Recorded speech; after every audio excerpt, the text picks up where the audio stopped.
It's currently a small industry, but with great potential, and that is the SA Kiwi industry. Joining me now, Jonathan Trusler. He's chairman of the SA Kiwi Growers Association. Firstly, Jonathan, give us some perspective on the kiwi fruit market in South Africa. So kiwi fruit it's still fairly small in South Africa. The market itself, we do import some fruit from New Zealand. We also import some fruit from Chile, and we also grow our own fruit. But it's still a fairly small market. The fruit that's grown here is mostly for export. So the local market is very small, and we don't produce a lot ourselves. But the stuff that we produce is mostly for export. The South African market is still developing as people learn more about kiwi fruit. Kiwi fruit themselves have evolved a bit. Traditionally, the kiwi fruit that was grown, let's say in the 80s and 90s, was mainly the green kiwi fruit, the Hayward variety, which is still the bulk of the world market, but it's starting to change quite quickly now. So in South Africa, most of the new plantings are gold kiwi fruit. We've got 6 or 7 varieties now that are commercially available in South Africa, which is what most of the local production is now. And that's also quite a small market in terms of the consumers in South Africa. The gold kiwi fruit is still a new product for South Africans that we're still marketing and still developing as a consumer product in South Africa. The golden varieties you were referring to that we do produce in South Africa, what is the reason for this? Is it for the market or ideal conditions for these varieties? It's a bit of both.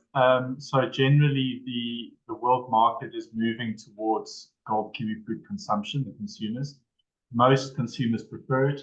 It's a sweeter kiwi fruit than the green, softer. So most consumers will prefer the gold kiwi fruit once they try it. The main producers currently worldwide are the New Zealand growers. It's a company called Zespri, and they're putting a lot of marketing and effort into convincing consumers to move toward the gold kiwi fruit. So you have this fruit that is sweeter and it's nicer to eat, and then also quite a big marketing push internationally for consumers to develop a preference for it. So yeah, it's a bit of both. It's also easier for us to grow, fortunately. So in South Africa, the green kiwi fruit does very well in much colder conditions. It needs a certain amount of chilled units in the winter.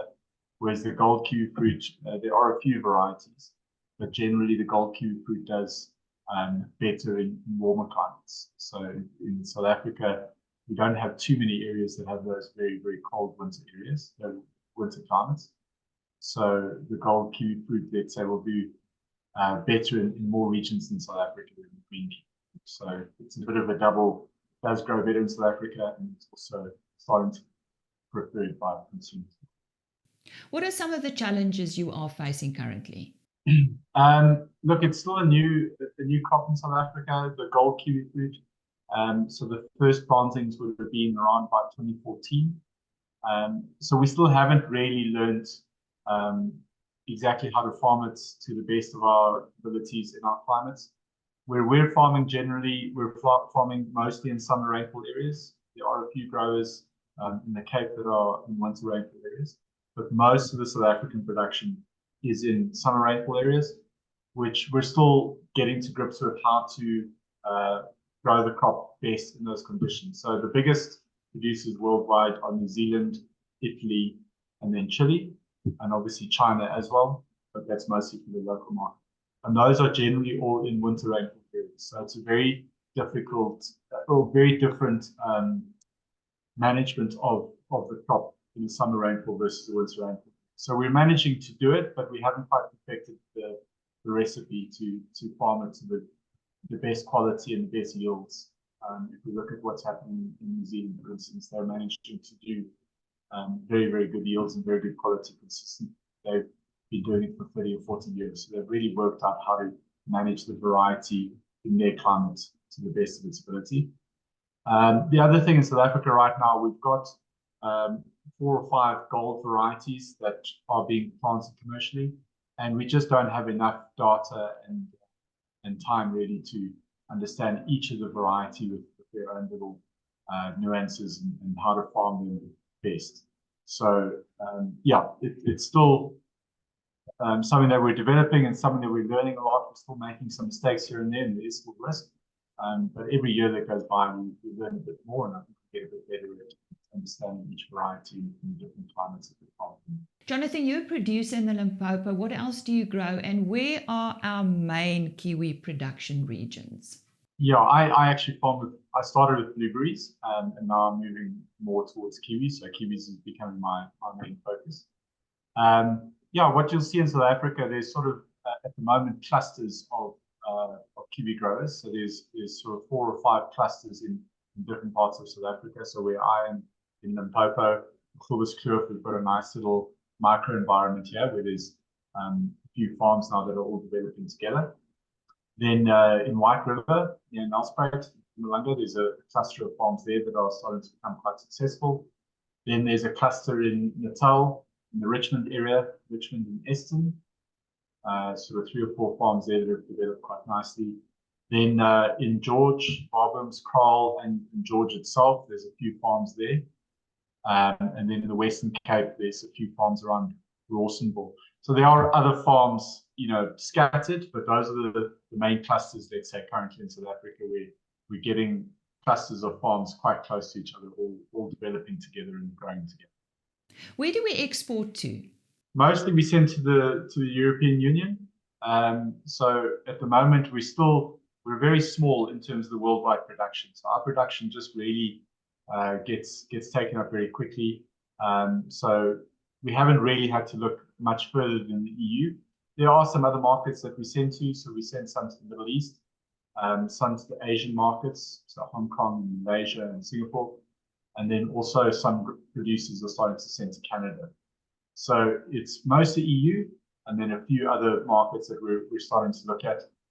But again, our production is very small. So at the moment, we're not really under pressure to develop new markets. But it is something on the radar because obviously as production increases, we'll have to start looking at that. Explain to us how the season works. So yeah, kiwi fruit, they go dormant in the winter, so they drop all their leaves and basically rejuvenate for the next season, and that's when we do the main pruning. So that'll be June, July, August in South Africa. Then we have bud break in the spring in August, and then fruit set. So depending on the region in South Africa, some regions up north are a bit earlier and some towards the south are a bit later. But generally, your fruit set will be around September, October, and then it's about 140 to 150 days from fruit set then to production. So you're growing the fruit over the summer months, and then you'd harvest generally sort of late summer going into early autumn. So the earliest parts of South Africa will start harvesting in February, and then the later parts up until end of March and beginning of April. And those are the gold varieties. Also, some of the gold varieties are slightly earlier and slightly later. And then the green varieties, the older, more traditional varieties, would be in May, the harvest. Now, after hearing your comment, we still have a lot to learn. I'd like to talk about research. Do you have a dedicated research team such as the ARC or FABI? Yeah, look, it's been one of our priorities from the start. We've only started in 2019 as an organization. So there used to be a kiwi fruit organization in the 80s when the green kiwi fruit was being planted a lot. But that stopped a while ago. So we had to restart as an association recently. So 2019 was when we actually started again officially. And it was always one of our main goals was research and how do we support growers and add value in that way.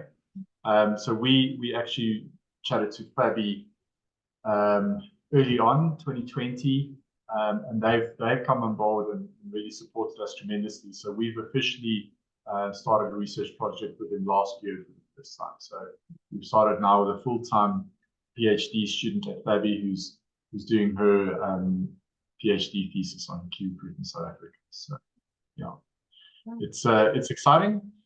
She's very busy. She's been doing lots of trials across South Africa on farms. kiwi fruit, like any crop, there's always issues that pop up here and there. We're trying to build a strong foundation of research from the start to say, look, let's understand the issues, what could happen down the line, what we're already starting to see in some orchards. And also with all the new varieties that we're dealing with, these varieties, we have no idea which ones might be more susceptible, more resistant to certain diseases, and might work, better or worse in certain climates and so on. So this is all part of what we're looking at in the research. And, we're very happy to be working with an organization like that who's got lots of research experience and lots of great infrastructure to be able to draw on.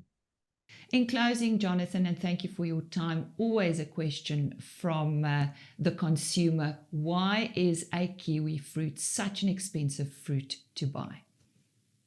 Yeah, look, the kiwi fruit in South Africa, basically, with the way the world market works at the moment, you've got to pay what the world price is. It's not necessarily more or less expensive. There's a price, and if you don't pay that price, you don't get the fruit. So, a lot of the South African farmers are very focused on export because there is a very good price on the export market for kiwi fruit.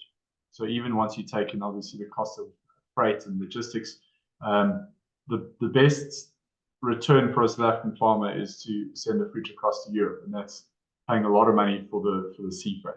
So as South Africans, if we want kiwi fruit, we need to be able to at least give a farmer something similar in returns to what they'll get if they export to Europe. It's an expensive product to farm. It does take a lot of labor with pruning and obviously looking after the orchard.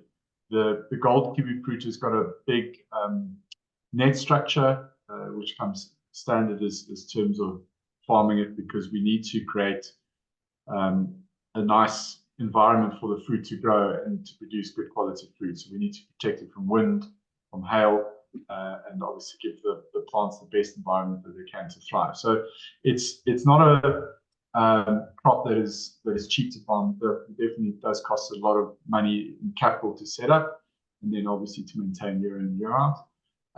And look, in South Africa, we're still we haven't got the volumes that the guys in New Zealand have got. So they're producing comfortably 40 or 50 tons a hectare every season. In South Africa, I think the record last year was 28 tons a hectare, but that was one farm. The majority of farms that are in full production are probably sitting at around 20 to 25 tons a hectare.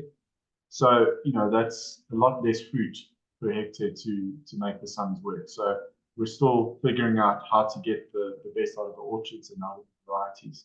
And I'm sure as we get better at farming it, then it's become a bit cheaper to purchase for consumers. That was more about the SA kiwi industry in South Africa. And I spoke to Jonathan Trusler, the chairman of the SA Kiwi Growers Association.